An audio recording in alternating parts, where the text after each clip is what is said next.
The fastest way to run a small business into the ground is to spend more to get a customer than that customer is ever worth, and do it confidently because sales are growing. Growth that costs too much is not growth. It is a slow leak with good marketing. Customer acquisition cost and payback period are the two numbers that keep you honest about that. And today I want to explain both in plain English, show you how to work them out from numbers you already have, and point out where people quietly fool themselves into thinking unprofitable growth is the healthy kind. I watch these two numbers on every business I run because they answer the single most practical question in growth, which is how much can I afford to spend to get one more customer? Get that wrong, and every extra sale digs the hole deeper. Get it right, and you can pour money into growth, knowing each dollar comes back. This is not advanced finance. It is arithmetic you can do on the back of an envelope, and doing it is the difference between spending to grow and spending to die. What acquisition cost is? Customer acquisition cost, usually shortened to CAC, is what it costs you on average to get one new paying customer. You take everything you spend to win customers over a period, the ads, the tools, the share of your time you can value, and you divide by the number of new customers that spending brought in. If you spent $1,000 on marketing in a month and gained 50 customers, your CAC is $20. That number is the price tag on growth, and almost every other decision about spending flows from knowing it. Count all the costs. The most common way people flatter this number is by counting only the obvious ad spend and ignoring everything else. Real acquisition cost includes the software you use to run campaigns, any freelancers or contractors, discounts and coupons you gave to close the sale, and a fair value for the hours you personally poured in. Leave those out, and your CAC looks artificially cheap, which quietly tempts you to overspend. A good CAC is an honest one, and honest means it hurts a little to add up, because it includes the costs you would rather not. Why CAC alone tells you nothing. Here is the crucial part. A CAC of $20 is neither good nor bad on its own. $20 is a bargain if each customer goes on to pay you hundreds over time, and a catastrophe if they pay you 15 and leave. The number only means something next to what a customer is worth to you, which is their lifetime value. So CAC is always half a sentence. The other half is how much that acquired customer actually returns, and judging one without the other is how people justify spending that is quietly killing them. The ratio that matters. That pairing gives you the ratio people watch. Lifetime value against acquisition cost. If a customer is worth $60 to you over their lifetime and costs $20 to acquire, that is 3 to 1, which is a common rough target for a healthy business. Much lower, and you are barely covering the cost of growth. Much higher, oddly, can mean you are underspending and could grow faster by acquiring more aggressively. The ratio turns two abstract numbers into a single read on whether your growth engine is actually worth feeding. Why the ratio is not enough, but a ratio hides a killer detail, which is time. A customer worth $60 might pay you that over 2 full years in small monthly amounts. You, meanwhile, paid the $20 to acquire them today, upfront, in real cash. A beautiful lifetime ratio can still bankrupt you if the money comes back too slowly to cover the money going out. This is the trap that catches growing businesses that look healthy on paper. The ratio is fine, the timing is fatal, and only the next number reveals it. What payback period is? Payback period is the number that puts time back into the picture. It is how long it takes a customer to pay back what you spent to acquire them.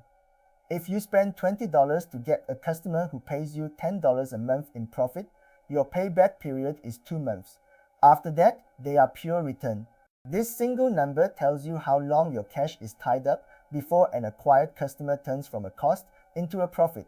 And for a small business living on cash flow, that timing is often more urgent than the lifetime total. Why payback rules cash flow? Cash flow is what actually kills small businesses, not unprofitability on paper, and payback periods speaks directly to cash flow. A short payback means the money you spend on growth comes back quickly and can be spent again, letting you grow without constantly running dry.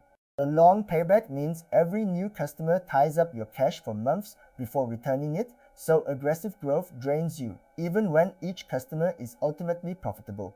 For a solo operator without deep reserves, a short payback is often worth more than a slightly higher lifetime value with a long run. A work example. Let me put it together with round numbers.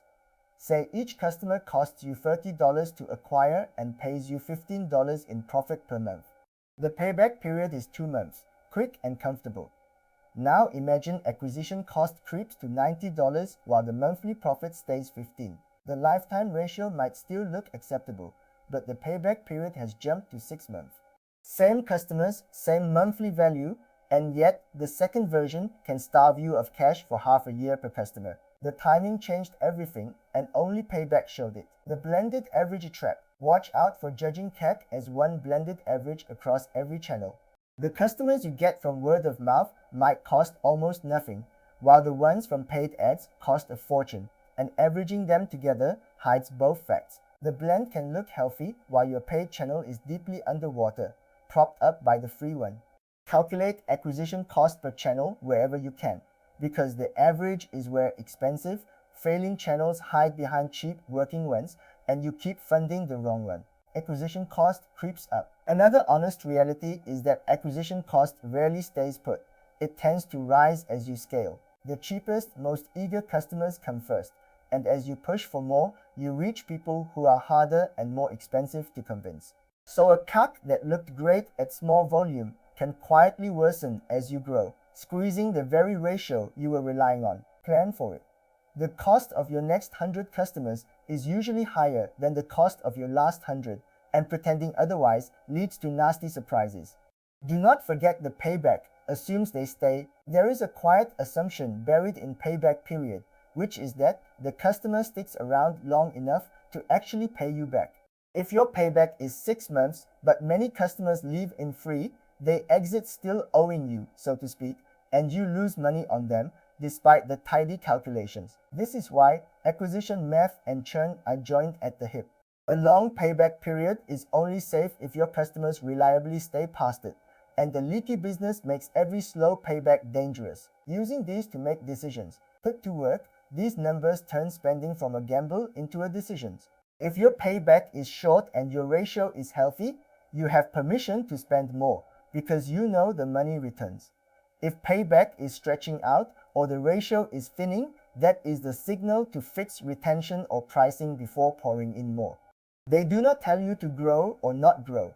They tell you how much room you have to grow safely, which is exactly the judgment a solo operator has to make with real money every month.